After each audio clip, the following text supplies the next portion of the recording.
மத்தேயு அதிகாரம் 7. நீங்கள் குற்றவாளிகள் என்று தீர்க்கப்படாதபடிக்கு மற்றவர்களை குற்றவாளிகள் என்று தீர்க்காதிருங்கள். ஏனெனில் நீங்கள் மற்றவர்களை தீர்க்கிற தீர்ப்பின்படியே நீங்களும் தீர்க்கப்படுவீர்கள். நீங்கள் மற்றவர்களுக்கு அளக்கிற அளவின்படியே உங்களுக்கும் அளக்கப்படும்.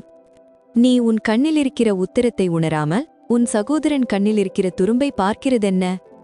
இதோ உன் கண்ணில் உத்திரமிருக்கையில் உன் சகோதரனை நோக்கி, நான் உன் கண்ணிலிருக்கும் துரும்பை எடுத்து போடட்டும் என்று நீ சொல்வதெப்படி?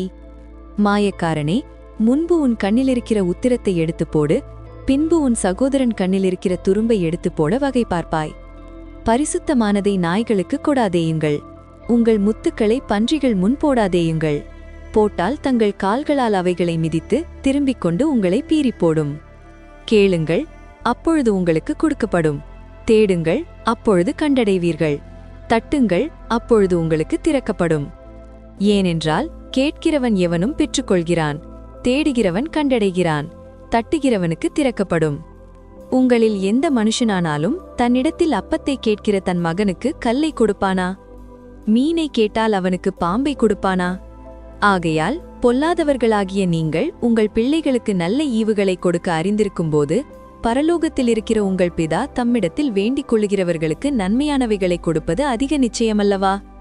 ஆதலால் மனுஷர் உங்களுக்கு எவைகளை செய்ய விரும்புகிறீர்களோ அவைகளை நீங்களும் அவர்களுக்கு செய்யுங்கள். இதுவே நியாய பிராணமும் தீர்க்க தரிசனங்களும் ஆம்.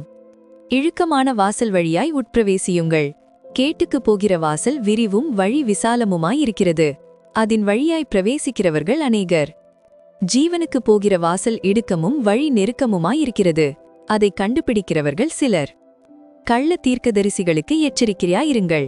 அவர்கள் ஆட்டுத்தோலை போர்த்து கொண்டு உங்களிடத்தில் வருவார்கள், உள்ளத்திலோ அவர்கள் பட்சிக்கிற ஓநாய்கள். அவர்களுடைய கனிகளினாலே அவர்களை அறிவீர்கள்.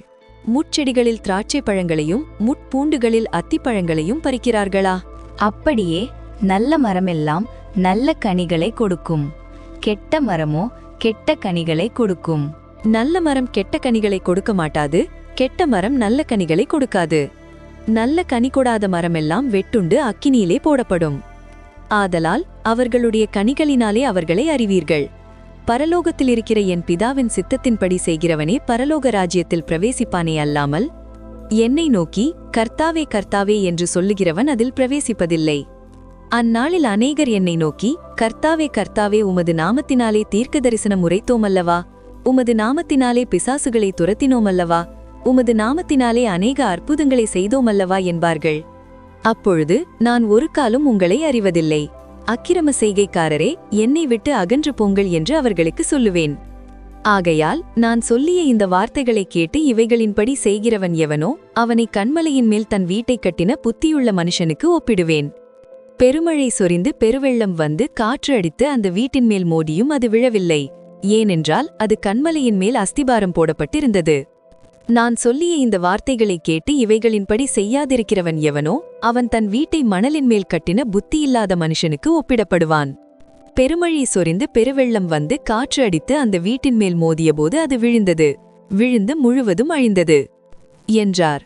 இயேசு இந்த வார்த்தைகளை சொல்லி முடித்தபோது அவர் வேதபாரகரைப் போல போதியாமல் அதிகாரமுடையவராய் அவர்களுக்கு போதித்தபடியால் ஜனங்கள் அவருடைய போதகத்தை குறித்து ஆச்சரியப்பட்டார்கள்.